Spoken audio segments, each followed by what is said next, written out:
మీరు కొత్తగా business start చేయాలనుకుంటున్నారా? మార్చ్ 16, 17 హైటెక్స్ లో ఫ్రాన్సెస్ ఇండియా బిగ్గెస్ట్ ఫ్రో ఎక్స్పో. నమస్తే, వెల్కమ్ టు సుమన్ టీవీ. నేను విష్ణు. ప్రస్తుతంతో పాటు చార్టెడ్ అకౌంటెంట్ లేళ్ల రవీంద్రబాబు గారు ఉన్నారు. వారితో మాట్లాడదాం. సార్ నమస్తే. సార్ రవీంద్రబాబు గారు. నమస్తే అండి విష్ణు గారు. సార్ రవీంద్రబాబు గారు, ఫైనాన్షియల్ ఇయర్ ఎండింగ్లోకి వచ్చేసాము.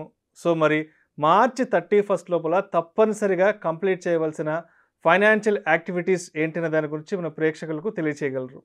సో విష్ణు గారు, మీకు తెలుసు ఫైనాన్షియల్ ఇయర్ ఏప్రిల్తో స్టార్ట్ అయ్యి మార్చ్ 31 ఎండ్ అవుద్ది. సో చూస్తే ఎవ్రీ ఇయర్ యాజ్ యూజువల్గా వచ్చే టాప్ 8 థింగ్స్ ప్రతి మనిషి మార్చిలో చేయాల్సిన టాప్ 8 థింగ్స్ మనం చూద్దామండి. దాంట్లో చూస్తే ఫస్ట్ థింగ్, మార్చి 2 లోపు ఏదైనా పర్సన్ ఒక ఇమ్మూవబుల్ ప్రాపర్టీని కొంటే ఆ ప్రాపర్టీ వాల్యూ 50 lakhs కన్నా ఎక్కువ ఉంటే 1% టీడీఎస్ కట్ చేసి సెల్లర్కి 99% పే చేయాలి, 1% గవర్నమెంట్ పే చేయాలి.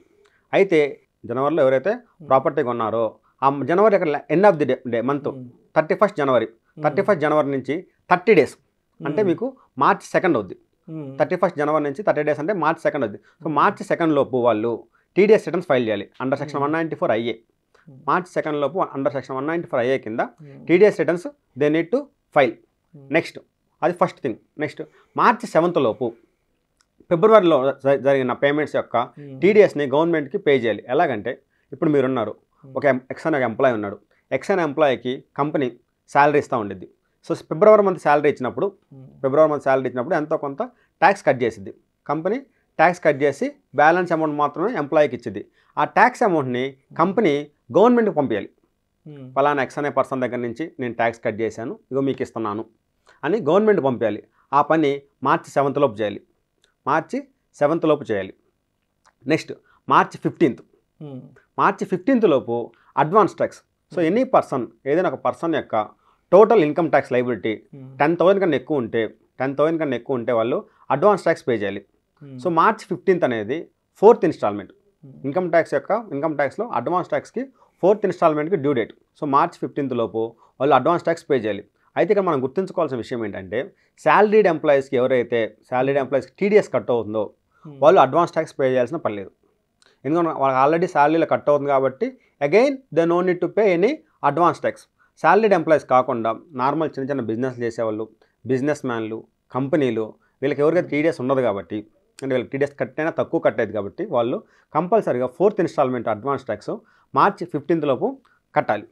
నెక్స్ట్ మార్చి 17 లోపు ఏదైతే జనవరిలో పేమెంట్ చేసిన వాళ్ళు ఇమ్మూవబుల్ ప్రాపర్టీ కొనడానికి వాళ్ళు కరెస్పాండింగ్ సెల్లర్స్కి 15 days లోపు they need to give the certificates. అంటే నేను నీ దగ్గర అమౌంట్ 1% కట్ చేశాను, ఈ అమౌంట్ గవర్నమెంట్ పంపించాను, దీని కరెస్పాండింగ్గా సర్టిఫికేట్ ఇది అని చెప్పి మార్చి 17 లోపు కరెస్పాండింగ్ సెల్లర్కి బయరు మార్చి సర్టిఫికేట్ ఇష్యూ చేయాలి.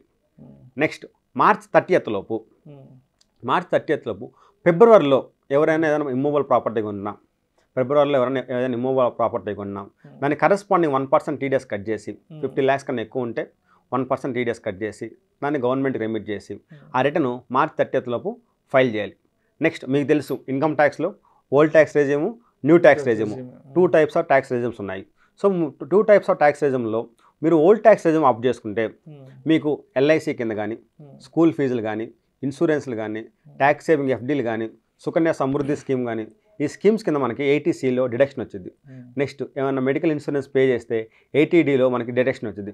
ఆ ఇన్వెస్ట్మెంట్ అన్నీ కూడా మార్చ్ 31 లోపే చేయాలి. సో మనం we should make sure that మనం ఏదైతే ఇన్వెస్ట్మెంట్ ప్లాన్ చేసామో అవన్నీ మార్చ్ 31 లోపు చేస్తేనే ఆ డిడక్షన్స్ మనకి ఎలిజిబిలిటీ ఉండిద్ది.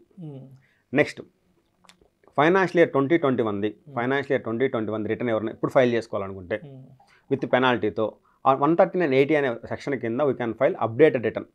అప్డేటెడ్ ఫైల్ చేయాలనుకుంటే 2021 ఈ 31st మార్చ్ లోపు చేయాలి. తర్వాత వీ కెనాట్ ఫైల్. అలాగే ఫైనాన్షియల్ ఇయర్ 21-22 31st మార్చ్ లోపు చేస్తేనేమో మనకి 25% పెనాల్టీ ఉండిద్ది. 31st మార్చ్ దాటితే 50% పెనాల్టీ పడిద్ది. సో ఎవరైనా 21-22 financial year income tax return file చేసుకోవాలంటే మార్చ్ 31 లోపు చేస్తే 25% పెనాల్టీది అయిపోద్ది. మార్చ్ 31 దాటితే 50% పెనాల్టీ పడుద్ది. నెక్స్ట్ అలానే ఎవరైనా ఇంట్లో రెంట్ కొంటున్నారు, రెంట్ 50,000 పే చేస్తున్నారు, 50,000 అంతకన్నా ఎక్కువ పే చేస్తున్న వాళ్ళు కంపల్సరీగా టీడీఎస్ కట్ చేసి అది కూడా 31st మార్చ్ కల్లా ఆ అమౌంట్ని గవర్నమెంట్కి రిమిట్ చేయాలి. ఇలాగ 8 థింగ్స్ మార్చి 2తో స్టార్ట్ చేస్తే మార్చి 31 దాకా ఈ 8 విషయాలని మనం చూసుకొని ఏది అప్లికబుల్ ఉంటాయి అవి కంపల్సరీగా మనం కంప్లై అవ్వాల్సిన పరిస్థితి. Right, thank you so much Ravindra Babu గారు. Thank you. Financial year ending March 31 లోపల ఎటువంటి ఫైనాన్షియల్ యాక్టివిటీస్ని కంప్లీట్ చేయాలి అనే అంశం గురించి చాలా చక్కగా మీ విశ్లేషణ తెలియజేశారు. Thank you. విష్ణు ఒక్క నోట్ అండి. ఎస్ ఇంకొకటి, ఇవన్నీ బుక్స్లో ఉన్నవి, యాక్ట్లో చెప్పినవి. మీకు ఇంకోటి నేను చెప్పాల్సింది ఏంటంటే లాంగ్ టర్మ్ క్యాపిటల్ గెయిన్స్ ఏమైనా ఉంటే మనకి 1 lakh దాకా ఎగ్జామ్షన్ ఉండిద్ది. సో ఎవరైనా వేరే ఇయర్లో షేర్స్ సేల్ చేయకపోతే better they can cell in March. వాళ్ళకి ఇంటెన్షన్ అమ్ముకునే ఇంటెన్షన్ లేకపోయినా వాళ్ళు మార్చిలో అమ్ముకొని ఆ ప్రాఫిట్స్ బుక్ చేసుకొని మళ్ళీ అదే రేట్తో పర్చేజ్ చేసుకుంటే మనకి 1 lakh ఎగ్జామ్షన్ ఉంది కాబట్టి 1 lakh దాకా మనం ఇక్కడ ప్లాన్ చేసుకోవచ్చు.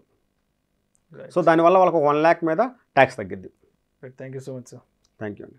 సుమన్ టీవీలో మీ పర్సనల్ అండ్ బిజినెస్ ప్రమోషన్స్ కోసం కింది నెంబర్కి కాంటాక్ట్ చేయండి.